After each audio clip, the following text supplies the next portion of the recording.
اعوذ باللہ من الشیطان الرجیم بسم اللہ الرحمن الرحیم۔ الحمدللہ، ایک بار پھر الانشرا ٹیم کی جانب سے آپ کی خدمت میں حاضر ہوئے ہیں۔ آج کا پروگرام شب برات کی مناسبت سے ہے۔ قبل یہ کہ ہم آج کے پروگرام کا آغاز کریں، سب سے پہلے یہ جان لیتے ہیں کہ اس رات کو شب برات کیوں کہا جاتا ہے۔ اس کی حکمت علماء یہ بیان فرماتے ہیں کہ یہ جہنم سے آزادی اور مغفرت والی رات ہے۔ اس میں کئی ایسے مسلمان ہیں کہ جن کو اللہ رب العزت جہنم سے خلاصی عطا فرماتا ہے، آزادی عطا فرماتا ہے، لہذا اس رات کو شب برات یعنی بری ہونے والی رات، براعت والی رات کہا جاتا ہے۔ اور اگر اسی رات کے متعلق ہم دیکھیں تو بزرگوں نے اور احادیث سے بھی جو ہمیں مفہوم ملتا ہے تو اس میں کئی نام اس رات کے مزید بیان کیے گئے ہیں۔ اس کو لیلۃ المبارکہ یعنی برکتوں والی رات، لیلۃ البراءت یعنی دوزخ سے آزادی والی رات، لیلۃ الرحمہ یعنی رحمت والی رات بھی کہا جاتا ہے۔ اب اس بات کی طرف آتے ہیں کہ اللہ رب العزت نے اپنے محبوب کریم علیہ الصلوۃ والسلام کو یہ رات اور اس جیسی بلکہ اس سے کئی بابرکت راتیں کیوں عطا فرمائی۔ تو اس کی حکمت علماء کرام یہ بیان فرماتے ہیں کہ شب براعت اور شب قدر جیسی عظیم راتیں اللہ رب العزت نے اس لیے عطا فرمائی کیونکہ سابقہ امتوں کو اگر ہم دیکھیں اور انبیاء کرام علیہ السلام کی حیات طیبہ، ان کی عمر مبارکہ کو دیکھیں تو بڑی طویل عمر مبارکہ انہوں نے پائی، نہ صرف انہوں نے بلکہ ان کے امتیوں نے بھی۔ جیسے ہم اگر حضرت نوح علیہ السلام کی عمر مبارکہ کوئی دیکھ لیں تو آپ کے بارے میں آتا ہے کہ کم و بیش 950 سال تو صرف آپ کی تبلیغ کی عمر ہے۔ اس کے علاوہ جو آپ نے اپنی عمر پائی اللہ رب العزت کے اذن سے تو وہ ایک الگ بات ہے۔ تو معلوم ہوتا ہے کہ ہزار سال، 1500 سال صرف ان کی عمر مبارک ہوا کرتی تھی، جبکہ اگر ہم حضور نبی کریم علیہ الصلوۃ والسلام کی امت کا معاملہ دیکھیں تو حضور نبی کریم علیہ الصلوۃ والسلام نے بھی بظاہر صرف 63 سالہ زندگی پائی، اور حضور علیہ الصلوۃ والسلام نے یہ بھی فرمایا کہ میری امت کی اوسط عمر 60 سے 70 سال ہے، یعنی اس عمر میں آ کے امت جو ہے اس دنیا سے رخصت ہو جائے گی۔ تو اب اگر ان انبیاء کرام علیہ السلام کی امت سے اس امت کو کمپیئر کیا جائے تو بہت ایج کا ڈفرنس ہے۔ تو یوں دیکھا جائے تو اگرچہ کوئی نیک امتی بھی ہوگا تو ان کی عبادت تک، ان کی ریاضت تک نہیں پہنچ سکے گا۔ تو پھر اللہ رب العزت نے اپنے محبوب کریم علیہ الصلوۃ والسلام پر خاص کرم فرمایا اور آپ کو بطور تحفہ آپ کی امت کے لیے یہ راتیں عطا فرمائی کہ جب ان راتوں میں امتی حضور نبی کریم علیہ الصلوۃ والسلام کی سنت کو عمل کرتے ہوئے اور اللہ رب العزت کی رضا کی خاطر اللہ کی عبادت کرے گا، اس کے حضور حاضر ہوگا، اپنے گناہوں کی بخشش اور مغفرت طلب کرے گا، تو اللہ رب العزت نہ صرف بخشش اور مغفرت عطا فرمائے گا بلکہ اللہ رب العزت کئی ہزار سال کی عبادتوں کا ثواب بھی عطا فرمائے گا۔ جیسے لیلۃ القدر کو ہی ہم دیکھ لیں تو اللہ قرآن میں ارشاد فرماتے ہیں کہ 1000 مہینوں سے بہتر رات ہے۔ تو اس لیے علماء نے بیان فرمایا کہ یہ رات اور اس جیسی کئی راتیں اللہ رب العزت نے، بلکہ اس سے عظیم راتیں اللہ رب العزت نے عطا فرمائی۔ وہ کسی نے کیا خوب کہا ہے کہ کبھی معراج، کبھی قدر تو کبھی برات عطا فرماتا ہے، کتنا کریم رب ہے کہ بخشش کے وسیلے عطا فرماتا ہے۔ اب اس رات کی فضیلت اور رحمتوں کی طرف اگر ہم نگاہ ڈالیں تو ویسے تو مشہور و معروف احادیث ہیں کہ جو اس رات کی عظمتوں کو، برکتوں کو بیان کرتی ہیں، فضیلتوں کو بیان کرتی ہیں۔ چنانچہ حضرت عائشہ صدیقہ رضی اللہ تعالیٰ عنہ فرماتی ہیں کہ حضور نبی کریم علیہ الصلوۃ والسلام شعبان المعظم کی 15ویں رات کو میرے حجرے میں حاضر تھے۔ رات کا آدھا پہر تھا، میری آنکھ کھلی تو میں نے حضور نبی کریم علیہ الصلوۃ والسلام کو بستر پہ نہ پایا۔ میں حضور نبی کریم علیہ الصلوۃ والسلام کو تلاش کرنے کے لیے نکلی تو میں نے حضور نبی کریم علیہ الصلوۃ والسلام کو جنت البقیع میں پایا۔ آپ قبور کے درمیان جلوہ افروز تھے اور آپ استغفار کر رہے تھے، ان کے لیے دعائیں مانگ رہے تھے۔ تو میں جناب حضور نبی کریم علیہ الصلوۃ والسلام کے پاس تشریف لے گئی اور میں نے حضور سے عرض گزار ہوئی کہ حضور آپ یہاں پر موجود ہیں۔ تو حضور نبی کریم علیہ الصلوۃ والسلام نے میری جانب نگاہ رحمت فرمائی اور فرمایا، عائشہ کیا تم یہ گمان کرتی ہو کہ اللہ اور اس کا رسول تم سے زیادتی کریں گے؟ تو میں نے کہا یا رسول اللہ صلی اللہ علیہ وسلم، میرا بالکل ہرگز یہ گمان نہیں ہے، بلکہ مجھے ایسا خیال آیا کہ ہو سکتا ہے آپ کسی اور زوجہ کے پاس جو ہے تشریف لے گئے ہوں۔ تو حضور علیہ الصلوۃ والسلام نے فرمایا کہ عائشہ ابھی میرے پاس جبریل امی تشریف لائے تھے اور انہوں نے آ کے عرض کی کہ اللہ رب العزت اس رات یعنی شعبان المعظم کی 15ویں رات کو بنو کلب کی بکریوں کے بالوں سے زیادہ لوگوں کی مغفرت فرماتا ہے۔ بنو کلب ایک قبیلہ ہے مدینے کا، اور اس قبیلے کے بارے میں یہ آتا ہے کہ اس قبیلے کی ایک خاص بات یہ ہے کہ اس قبیلے میں کثیر تعداد میں بکریاں پائی جاتی ہیں۔ اب جب کثیر تعداد میں بکریاں پائی جاتی ہیں تو ہم خود اس بات کا اندازہ لگا سکتے ہیں کہ ایک بکری کے جسم پہ کتنے بال ہوتے ہیں، اور جب کثیر تعداد میں بکریاں پائی جائیں تو ان کے جسم پہ کتنے بال ہوں گے۔ تو اللہ کے محبوب فرماتے ہیں کہ اللہ رب العزت اس رات میں بنو کلب کی بکریوں سے زائد، ان کے بالوں سے زائد جو ہے لوگوں کی مغفرت و بخشش فرماتا ہے۔ اسی طرح مولا کائنات کرم اللہ تعالی وجہ الکریم فرماتے ہیں کہ حضور نبی کریم علیہ الصلوۃ والسلام نے بیان فرمایا، روایت کرتے ہیں کہ جو شخص اس رات کو یعنی شعبان المعظم کی 15ویں رات کو ریاضت کرے، عبادت کرے، اللہ کے حضور قیام کرے، سجدہ کرے، مغفرت اور بخشش طلب کرے، اور پھر اگلے دن روزہ رکھے، تو اللہ کے محبوب علیہ الصلوۃ والسلام ارشاد فرماتے ہیں کہ اللہ رب العزت اس کی مغفرت بھی فرماتا ہے، اور جیسے ہی یہ رات آتی ہے تو اللہ رب العزت غروب آفتاب سے اگلے دن طلوع آفتاب تک آسمان دنیا پر تجلی فرماتا ہے، نزول رحمت فرماتا ہے، اور اس کی رحمت صدائیں دیتی ہے کہ ہے کوئی مغفرت طلب کرنے والا، آج ہم اس کو بخش دیں گے، ہے کوئی گناہوں کی معافی مانگنے والا، آج ہم اس کو معافی عطا کریں گے، ہے کوئی بیمار ہم سے شفا مانگنے والا، آج ہم اسے شفا عطا فرمائیں گے۔ اسی طرح جناب حسن پاک رضی اللہ تعالیٰ عنہ سے کسی نے پوچھا کہ حضرت آپ اس رات کو کیسے گزارتے ہیں؟ تو آپ رضی اللہ تعالیٰ عنہ نے ارشاد فرمایا کہ میں اس رات کے 3 حصے کرتا ہوں۔ تو فرمایا آپ اس رات کے 3 حصے کرتے ہیں تو اس میں پھر کیا عمل کرتے ہیں؟ تو حضرت امام حسن پاک رضی اللہ تعالیٰ عنہ نے فرمایا کہ اس رات کے پہلے حصے میں اپنے نانا جان پر درود و سلام بھیجتا ہوں، اس رات کے دوسرے حصے میں اللہ رب العزت کی بارگاہ میں توبہ استغفار کرتا ہوں، اور اس رات کے تیسرے حصے میں اللہ رب العزت کی بارگاہ میں سجدے کرتا ہوں، قیام کرتا ہوں، یعنی عبادت اور ریاضت کرتا ہوں۔ اور جناب عائشہ صدیقہ رضی اللہ تعالیٰ عنہ ارشاد فرماتی ہیں کہ اسی رات جب حضور نبی کریم علیہ الصلوۃ والسلام نے یہ خوشخبری عطا فرمائی کہ بنو کلب کی بکریوں کے بالوں سے زیادہ اللہ رب العزت لوگوں کی مغفرت فرماتا ہے، تو حضور علیہ الصلوۃ والسلام یہ بیان فرمانے کے بعد انہوں نے رکعت باندھی اور قیام میں آپ مصروف ہو گئے، آپ نے قیام کیا، رکوع کیا، اور آپ سجدے میں گئے۔ آپ کا سجدہ اتنا طویل ہو گیا کہ مجھے یہ گمان ہوا کہ ہو سکتا ہے اللہ کا کوئی حکم آ گیا ہو، کوئی وحی نازل ہوئی ہو، یا ہو سکتا ہے آپ کا وصال ہو گیا ہو، لیکن تھوڑی دیر ہی ہوئی تھی کہ آپ کے سجدے میں سے اللہ کے محبوب علیہ الصلوۃ والسلام کی زبان نبوت سے یہ کلمات میں نے سنے۔ حضور علیہ الصلوۃ والسلام سجدے میں یہ دعا ارشاد فرما رہے تھے، اللہ کی بارگاہ میں مانگ رہے تھے، یا اللہ تیرے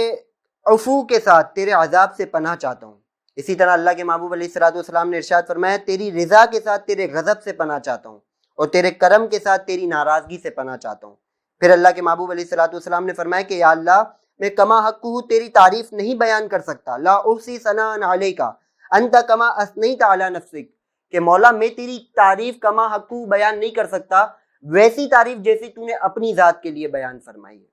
اور پھر جب حضرت عائشہ فرماتی ہیں کہ میں نے اس رات کو یہ دعائیہ کلمات حضور نبی کریم علیہ الصلوۃ والسلام کی زبان نبوت سے سنے، اگلے دن صبح میں نے حضور نبی کریم علیہ الصلوۃ والسلام کی بارگاہ میں عرض گزار ہوئی کہ حضور رات کو میں نے آپ کی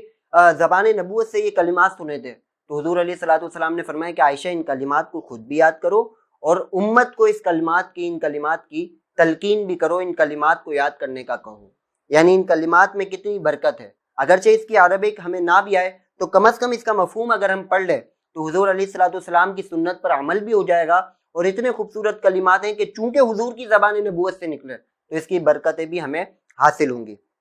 یہ تو وہ احادیث تھیں کہ جن میں شب برات کی فضیلت، اس کی عظمت بیان کی گئی، لیکن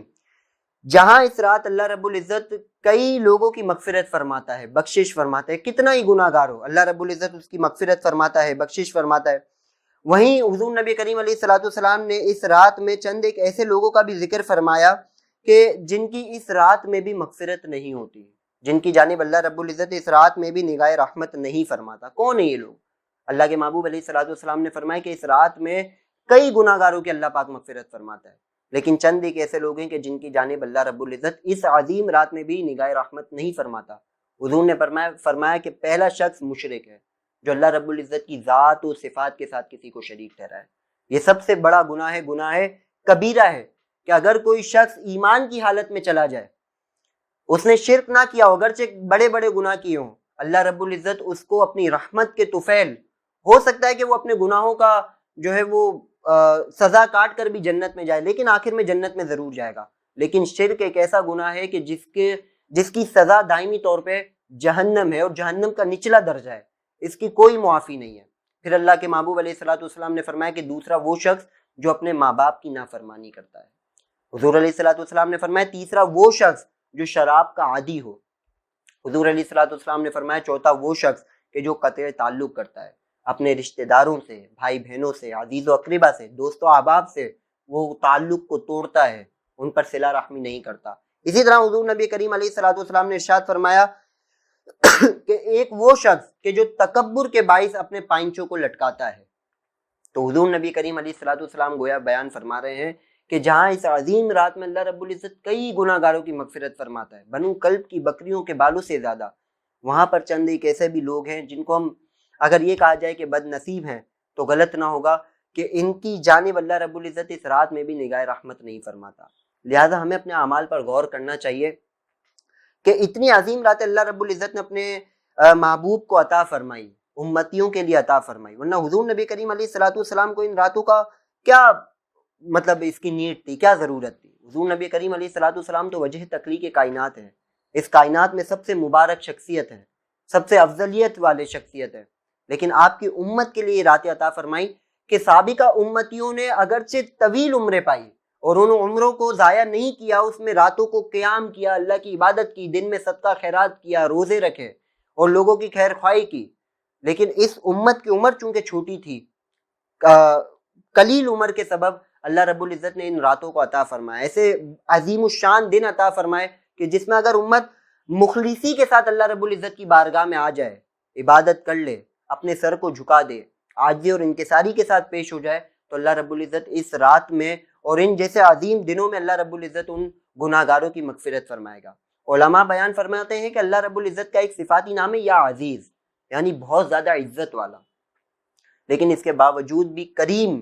عزیز ہو کر بھی، عزت والا ہو کر بھی لوگوں کو بیان فرما رہا ہے کہ کون ہے جو مجھ سے مغفرت طلب کرے،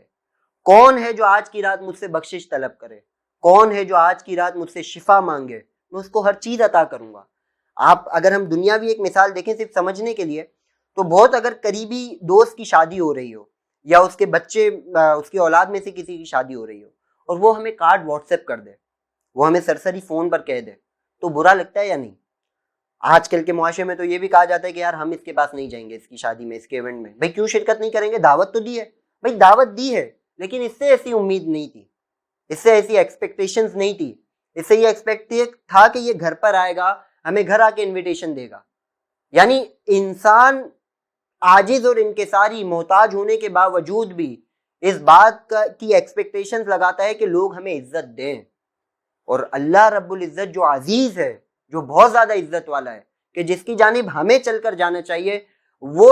اس رات میں آسمان دنیا پر نزول رحمت فرماتا ہے، اور اس کی رحمت صدائے دیتی ہے کہ کون ہے جو مجھ سے مغفرت اور بخشش طلب کرے، کون ہے جو مجھ سے شفا چاہے، کون ہے جو رزق کا سوال کرے، آج میں سب عطا کروں گا۔ تو پھر ہمارا کیا کام بنتا ہے؟ ہمارا یہ کام بنتا ہے کہ ہم اس رات کو ضائع نہ کریں، اللہ رب العزت کی بارگاہ میں مخلصی کے ساتھ، اخلاص کے ساتھ آئیں، للہیت کے ساتھ آئیں۔ اس رات کو دوستوں کے ساتھ ڈھابوں پر ہم ضائع نہ کریں، ہم وضو کریں، 2 رکعت نماز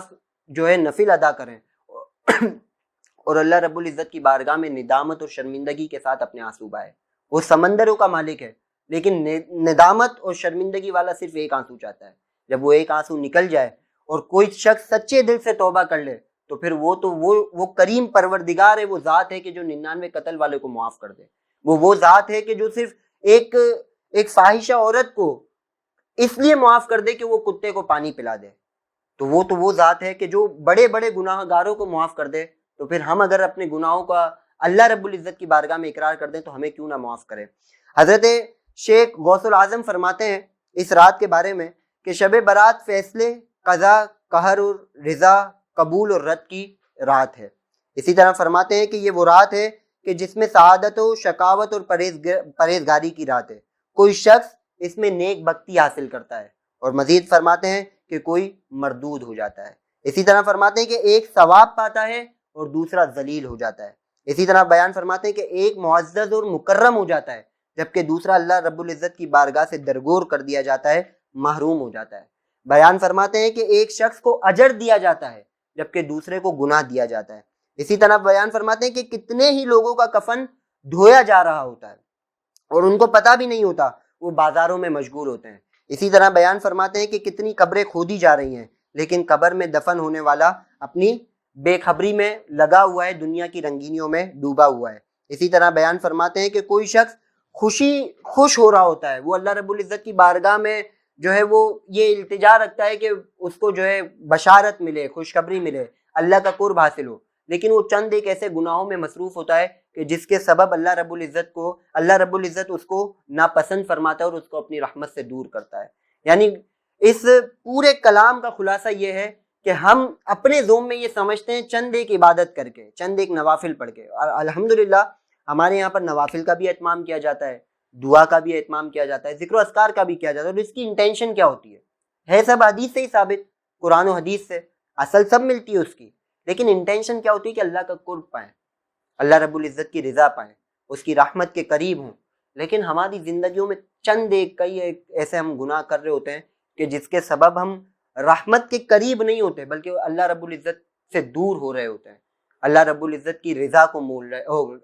ناراضگی کو مول رہے ہوتے ہیں۔ اسی طرح اللہ رب العزت